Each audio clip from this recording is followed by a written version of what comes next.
आज का यह वीडियो सभी नवनियुक्त शिक्षकों के लिए काफी इम्पोर्टेंट है। नवनियुक्त शिक्षकों के पहले वेतन भुगतान के बाद उसके सेवा पुस्तिका खोलने की मांग उठने लगी है। उम्मीद है कि बहुत जल्द नवनियुक्त शिक्षकों का सेवा पुस्तिका खोला जाएगा। अगर आप नहीं जानते हैं कि सेवा पुस्तिका क्या होता है तो हमने पहले से वीडियो बना रखे हैं, जिसका लिंक आपको इस वीडियो के डिस्क्रिप्शन में मिल जाएगा। आप एक बार इस वीडियो को जरूर देखें। सेवा पुस्तिका समस्त सरकारी कर्मियों के लिए अनिवार्य होता है। नवनियुक्त शिक्षकों का भी सेवा पुस्तिका खोला जाएगा। संक्षिप्त रूप में कहा जाए तो सेवा पुस्तिका किसी भी कर्मियों के शिक्षकों के संपूर्ण सेवा अवधि का लेखा जोखा होता है, जिसमें उसके समस्त सेवा काल की सभी घटनाएं अंकित होती है। सेवा पुस्तिका एक हस्तलिखित पुस्तिका होती है, जिसे कोई शिक्षक खुद नहीं लिख सकता,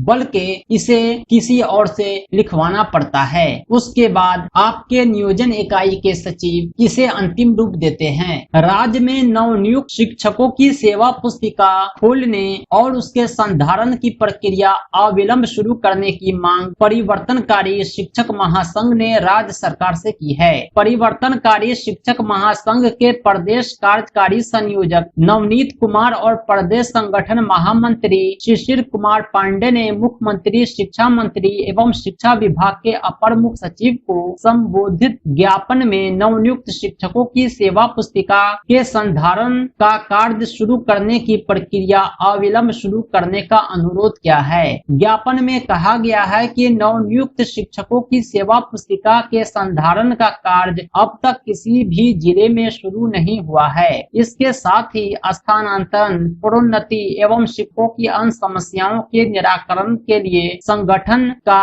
एक प्रतिनिधि मंडल शिक्षा मंत्री से मिलने वाला है। दोस्तों, मैं आपको ये बतला दूं कि शिक्षकों की समस्याओं के निराकरण में शिक्षक संगठनों की महत्वपूर्ण भूमिका होती है। यह बार बार शिक्षा विभाग के आला अधिकारियों का, शिक्षा मंत्री का ध्यान शिक्षक की समस्याओं से कराते हैं और इसका पॉजिटिव परिणाम भी देखने को मिलता है। परिवर्तनकारी शिक्षक महासंघ की भूमिका 100% सफल रही है और उम्मीद है कि नवनियुक्त शिक्षकों की सेवा पुस्तिका भी यथाशीघ्र खोली जाएगी, जिसका आदेश शिक्षा विभाग से सभी जिले के शिक्षा पदाधिकारी को दिया जाएगा। उसके बाद जिला शिक्षा पदाधिकारी सभी प्रखंड शिक्षा पदाधिकारी के नाम आदेश जारी करेंगे।